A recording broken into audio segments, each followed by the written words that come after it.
Hello, good afternoon, everyone. I really appreciate all of you participating this afternoon, taking an hour off from your busy schedules to join us on Zoom. My name is Professor Reddy. I'm a Professor of Marketing at SMU, and I'm also the Director of the Center for Marketing Excellence and the Academic Director of LVMH-SMU Brand Initiative.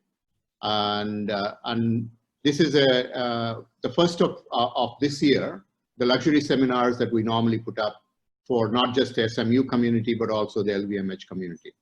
And so today we have a presentation which essentially is so timely in terms of what the new normal would be in the luxury sector. And I'm so delighted that Amrita essentially is here to talk about it today with us. So before I introduce you to her, I just want to actually sort of give a chance to our representative from LVMH. Xuan Lu is with us from the Learning and Development group at LVMH. Xuan, welcome. And what I want you to do is take a minute to introduce yourself and also introduce the relationship that we have with you and SMU, right? So and then open up, and I'll come back and introduce Amrita, and then we'll take it from there. Okay, thank you, Professor Reddy. So a warm welcome to everyone, and thank you for joining the session. My name is Xuan Lu from the Learning and Development team in Singapore. The LVMH group comprises of 75 exceptional houses that create high quality products and experiences. It is the only group present in all 5 major sectors of the luxury market: wines and spirits, fashion and leather goods, perfumes and cosmetics, watches and jewelry, and selective retailing. So the LVMH-SMU Asia Luxury Brand Research Initiative was established in 2014 with the mission to develop thought leadership on luxury marketing in Asia. So we believe in continuous learning to gain new perspectives. Today's webinar is one of which. So we have managers from LVMH brands across Asia Pacific participating, as well as audiences invited through the SMU network. So which is wonderful. So I wish everyone here a fruitful time of learning and engagement. So thank you. Over back to you, Professor Reddy. Thank you very much for that nice introduction, Xuan Lu. She sets up the stage in terms of what we've been doing for the last 6+ years. And we continue to do this. And so this is one of the 2 luxury seminars that we have planned for September and October. So we look forward to Hewling sending you a note on the next seminar sometime in the 3rd week of October. So before we actually get started, I just want to give you some housekeeping advice. So please put all your computers, laptops on mute. And then we want to have this as much of an exchange of ideas and discussion. And so what I'd like you to do is, as you hear Amrita speaking, so go into the chat and then actually submit your questions. And Amrita will be speaking for about 40 minutes. And then she will field all the questions that you have. But don't wait until the 40 minutes to do it, because as you hear something interesting, you might pose a question, and what I will do is I'll curate it, okay? This is not the best way to do it, but I'm going to squint on the screen and read your comments and then paraphrase them such that Amrita can actually sort of respond to you. And the last thing is that at the end of it, Amrita will flash a QR code. So please scan it and provide feedback. And one of the most important things that we all know in learning and development is to provide feedback so that we could do actually better next time around. So, okay, so that is my sort of housekeeping sort of announcements. But let's get to Amrita. Amrita, I think one of the striking things that I've known Amrita for maybe about 8-9 years, Amrita, and the group she's the MD of Agility Research. Hello. So keep it on mute, please. Thank you.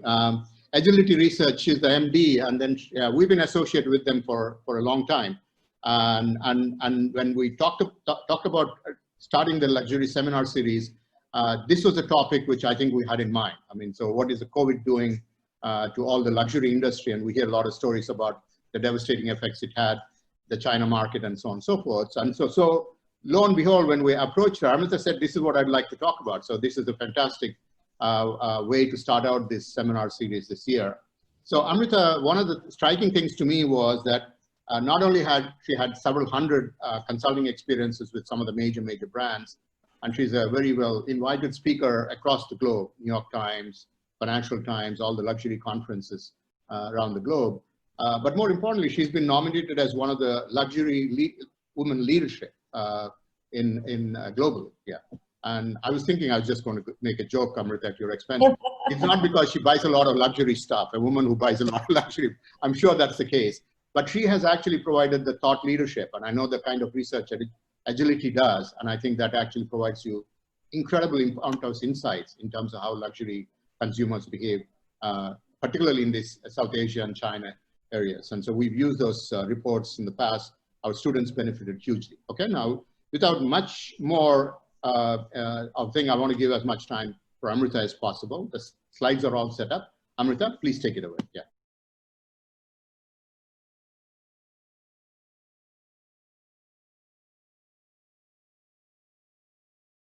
So with that, Srini, I'm sure you've been collecting some questions. We could probably take 3 or 4 questions today. You're on mute. I know, sorry. Yeah, sorry. Yeah. No, it depends on how quickly you respond to them. But we have a bunch of questions. I'm just actually sort of categorizing them. Maybe some of them can be addressed together. Yeah. In the order I received, one of the questions that was asked about the first trend. I mean, it's a very, very interesting slide with a lot of useful information. So the question there was, why was status and self-image missing? Because lots of other things that sort of seem to have come about in that first one. Any reason that you think? Definitely, that's a great question, you know, and that's a great question. And it's actually one of the ways that luxury has been evolving in Asia, you know, so it has been now more and more kind of has had this view that it also helps internally rather than only externally. So, you know, like I said, 5 years ago, even people just talked about brands and it was about a flash of brands or what you're wearing or, you know, big logos and monograms. And, you know, it was a consumer that really was very externally driven. And not to say that status does not play a part. You know, it wasn't in the top 5 in that sense because the client is more sophisticated in Asia now. And they believe that luxury is a lot to do with quality and with it making them feel good. So the external benefits of luxury are always there. I mean, you know, you will always realize that in Asia, people will notice your watch, they will notice your car, they will what. So there are those kind of symbols, but at the same time, it has got more sophisticated. And also pampering yourself with good brands and luxury is also about how it makes you feel. So that's one of the reasons why we've seen internal, you know, motivations becoming more important. Yeah, on a related, I had been following the online art sales. I mean, I know that in many of your slides, you had about 2% consumption of these customers was buying art. Yeah. And what is remarkable is in the last 6 months, there were several artists who essentially made historical gains in terms of record things in the multi-million-dollar range. And all of them were online. Okay. Yes. Yeah. So which is actually quite surprising. But I think some of the takeaway for me from your talk is that people are shifting their expenditures, right? I mean, yeah, before they used to travel luxury and spend a lot of money on the travel part. Now they say, I'm going to save this $100,000, $200,000. Maybe I can spend on art, which essentially is more permanent, and I don't need to go to the galleries or auction houses to do it. So anyway, so there seems to be shifting of the luxury times, and art essentially is not really put in there, but I think that seems to have taken off quite well during this point in time. Any thoughts? Yeah, for sure. So, you know, one thing that has happened, and it's good you bring it up, and, you know, the art as we know it, you know, luxury as an investment is definitely something that is playing quite a big part now. So what we've seen is that people who would just spend on lesser known brands or say smaller brands, even they have been looking at some of the bigger iconic brands. So, you know, if you're in watches, say there's been a lot of interest with a Rolex or a Patek Philippe. because they believe that these are iconic brands that are also a good investment. They are classic, they can be passed down, to generations. There's also been interest in things like art. Again, it's alternative investing. Some of it for the beauty of art. We know that this is something that has been growing, the Art Basel, UBS sponsoring a private bank like that, getting associated with art. It has been hobby, but now it's also actually seen as an investment. So there is an interest in looking at some of these luxury and investments, and also like as if less is more is one key trend we called out for China, which is you don't need to buy 6 handbags, which are affordable luxury. Maybe you will just buy one expensive classic bag post-COVID, and that's going to also, be enough, because it's like you're going in more for maybe, something that is more classic, which will probably keep investment going and will not, deteriorate, right? Will not kind of. Very good. Yeah. That's definitely a trend. Yeah. Yeah, I'm going to combine a couple of questions which are related. So it seems to ask about what is the future going to look like in the new normal. Yeah. Right? Yeah. So I'll paraphrase what these two questions were about. So there was a lot of emphasis on the travel. Essentially, the travel segment got affected hugely. Is there any other segment in the luxury sector adversely impacted? But more importantly, what segment in the luxury sector do you predict growing forward, growing most in the next, in the new normal? And the same way, that there was another question about what do you see spending in the next 6 months, which will improve. Oh, yeah. So I think one sector that's been really strong is watches and jewelry. So we are seeing like, again, the big jewelry brands, even during COVID, just to tell you, on Valentine's Day, when the whole of China, there was so much of COVID talk in China, people in lockdown, Cartier actually sold very well through Alibaba, right? So there was, even e-commerce going on through the first impact of the crisis. People were buying jewelry. And more so now, we've been seeing that jewelry is definitely one of our segments that is strong. And not just for us, this is across the industry, that there's definitely jewelry is one of those categories, right? Good watches, iconic watches are again in beauty and skincare. I mean, that's a huge area. Again, one of the most resilient during crisis. I was just looking at some luxury data where luxury beauty brands did even better in April this year than they did last year. There was so much interest, and looking at, because when you're at home and you can't go anywhere much, then it's skincare, it's those products. So definitely skincare and beauty has been very resilient. I'd say watches and jewelry. Also alcohol and wine, of course, the whole thing got very impacted with the fact that there was no entertainment in clubs and bars and pubs. But there was definitely an appreciation for wine and alcohol. A lot of it turned to home dining with fine wine, with dining. I know LVMH, we work with Moët Hennessy as well. So, they ran a big campaign on how you could pair lovely champagne and wines with food. So again, wine and spirits. So, and of course, then financial institutions did very well. A lot of our private bank clients, investment banking has made more money in this crisis than they have in a long time. So I think there are some sectors, but of course, there are a lot of others that have been hit, right? And I think it's, the iconic brands, people have gone back to faster than to the smaller brands, or, the not so well-known maybe. So we're also seeing a bit of that. Very good. Yeah, thank you so much. A couple of questions relating to China and Hong Kong. Okay, so I'm just going to sort of combine them, and I'm hoping I capture the essence of the questions there. With regards to China, there were a couple of people who basically wanted to see how, what is the consumption pattern that will change from domestic back to travel retail, because I think Chinese, as you said, travel outside to buy the luxury stuff. So will we see Chinese customers follow the Japan 2000 situation? So there are two references to Japan at that time, that permanent repatriation versus return to travel purchase. So any thoughts on China And then Hong Kong with its complexity with now the political issues that are going on. So what do you see? Do you see some trends there which are uniquely Hong Kong? Yeah. So I think China is more and more becoming a big domestic market, right? And that started pre-COVID.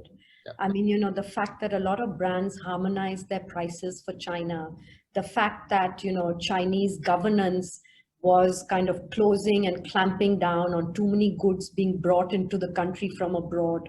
So really that movement already started, where a lot of the brands in China were doing great business, right? Even before COVID.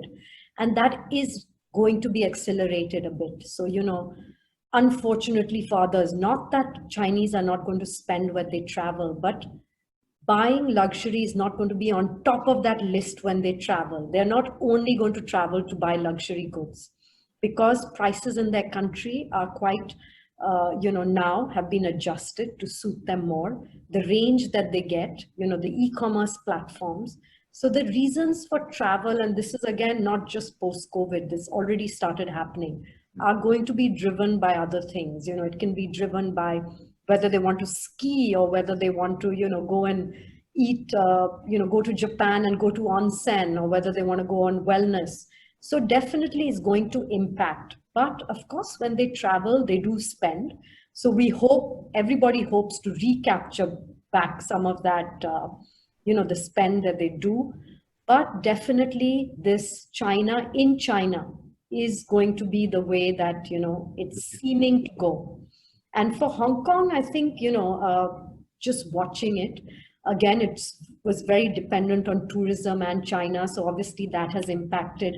So I think when, mainland China starts traveling back to Hong Kong, but again, are the very good old days coming back when they just, shipped over or flew over to just shop because there was a 25% difference in prices? Yeah.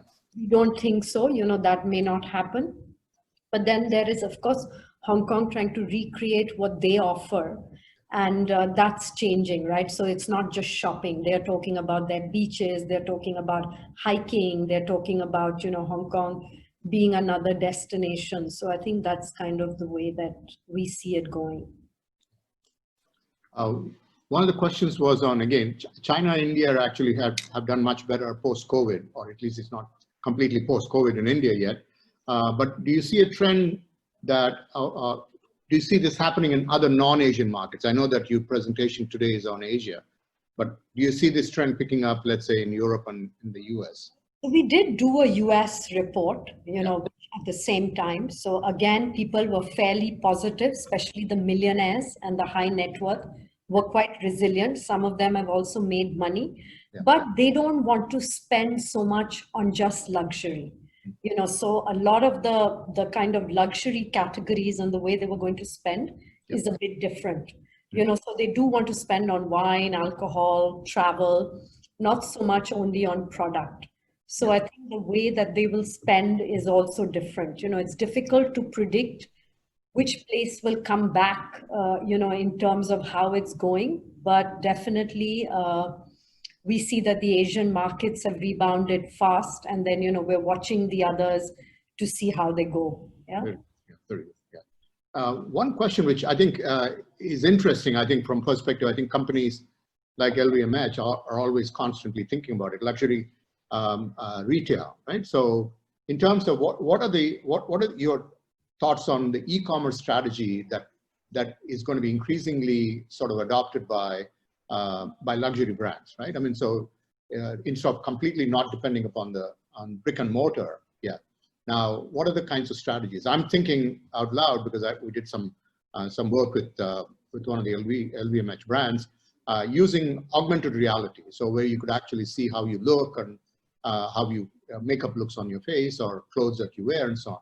So there, new technologies might be adopted much quicker, to sort of see how these how we can actually sort of even out this brick and mortar part with online. So anyway, so I'm paraphrasing this lovely question, but I'm just actually expanding it to see what your thoughts are. I think brick and mortar and the whole offline experience is very key for luxury. Whether it's the brand or the consumer.